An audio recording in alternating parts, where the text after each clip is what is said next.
एक रात राजेश की दुनिया पूरी तरह बदल गई और उस रात जो हुआ वो इतना भयावह था कि शहर की रूहें भी कांप उठीं।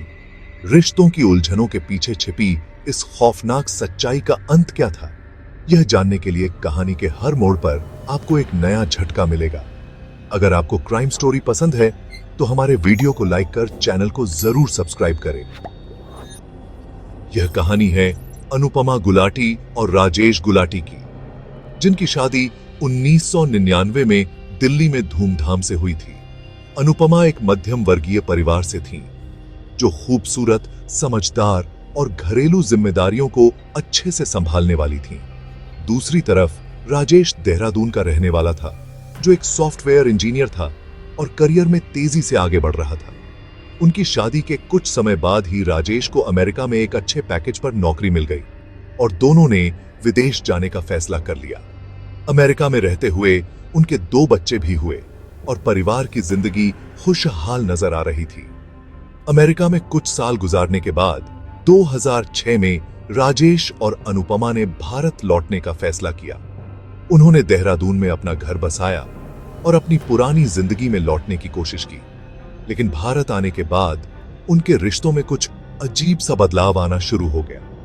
अमेरिका में रहते हुए राजेश का कामकाज बहुत अच्छा चल रहा था, लेकिन भारत लौटने के बाद उसकी नौकरी में समस्याएं आने लगीं।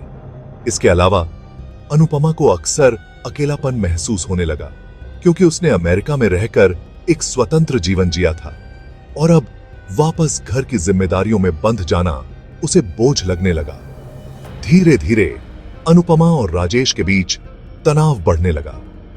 अनुपमा ने महसूस किया कि राजेश अब पहले जैसा नहीं रहा। उसे अक्सर फोन पर बातें करते देखा जाता और अनुपमा को शक होने लगा कि राजेश का किसी और महिला के साथ संबंध है। अनुपमा का शक तब और बढ़ गया जब उसे पता चला कि राजेश का कोलकाता की एक महिला से लगातार संपर्क बना हुआ है। उसने राजेश से इस बारे में बात की, लेकिन राजेश ने हर बार इस बात को टाल दिया और अनुपमा को ही गलत ठहराने की कोशिश की। इसके बाद उनके झगड़े रोजमर्रा का हिस्सा बन गए। घर में अब केवल तनाव, चुप्पी और लड़ाई ही बची थी। उनके बच्चे भी इन झगड़ों से प्रभावित हो रहे थे। अनुपमा कई बार तलाक लेने की सोचती, लेकिन बच्चों के बारे में सोचकर वह हमेशा रुक जाती। दूसरी तरफ राजेश का रवैया दिन पर दिन और हिंसक होता जा रहा था। वह अनुपमा पर चिल्लाता, उसे मानसिक और शारीरिक रूप से प्रताड़ित करता।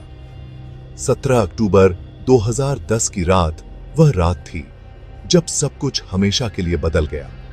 उस दिन राजेश और अनुपमा के बीच एक बड़ा झगड़ा हुआ।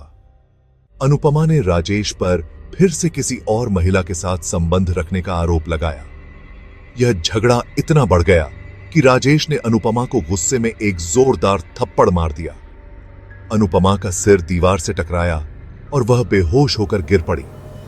राजेश को तुरंत एहसास हुआ कि उसने कुछ भयानक कर दिया है। उसके दिमाग में डर और पागलपन ने जगह बना ली। वह सोचने लगा कि अगर अनुपमा उठ गई तो वह पुलिस में उसके खिलाफ शिकायत कर सकती है। डर ने उसके अंदर एक खौफनाक योजना को जन्म दिया। राजेश ने तुरंत अनुपमा को मारने का फैसला कर लिया। उसने सोचा कि अगर अनुपमा जिंदा रहती तो वह उसे कभी माफ नहीं करती। उसने एक तकिए से उसका दम घोंट दिया। जब अनुपमा की सांसें रुक गईं, तो राजेश ने उसे मारने के बाद और भी भयानक कदम उठाया।